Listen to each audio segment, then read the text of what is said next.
আমরা এখন কথা বলবো যে এখানে মাঠা খেতে আসছে এক ভাই, তরুণ প্রজন্মের। তো মাঠাটা কেমন খেতে? এটা ঝাঁঝালো কোনো ফ্লেভার নাই, নর্মালি একটা টক দই, একটা দইয়ের একটা ফ্লেভার আছে, এতটুকু লবণ লবণ একটু টেস্ট ভালোই, খারাপ না।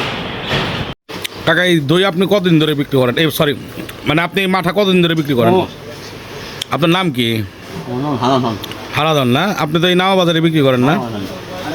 মোটামুটি কত বছর বিক্রি করতেছেন? 35 বছর। এটা কি আপনার বাপদাদার আমলের? বাপদাদার আমলের পেশায় আপনি ধরে রাখছেন। তা আপনি এই মাঠা ছাড়া আর কি বানান? দই বানান। আর কি বানান? টক দই, পাতিল দই। আপনার কি কোনো দোকান আছে না বাসায়?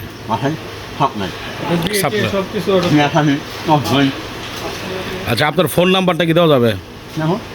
বলেন তো। 0198588424250। তো আপনারা ওনার কাছ থেকে যদি কেউ পাইকারি দরে টক দই, মানে বোরহানির জন্য যে দইটা লাগে বিয়ে বাড়িতে, সেই টক দই এবং মিষ্টি দই, এবং সাথে যদি ওই জর্দার লাগে, হ্যাঁ গ্লাস দই, এবং যদি সাথে জর্দার জন্য যে ছোটো মিষ্টি বানায় সেই মিষ্টিও যদি লাগে, আপনারা তার কাছ থেকে পাইকারি নিতে পারবেন। উনি সবসময় বসে প্রতিদিন সকালে সাভার বাজারে, নাওয়া বাজারে, সাভার নাওয়া বাজারে মিষ্টি পট্টি আর কি, না?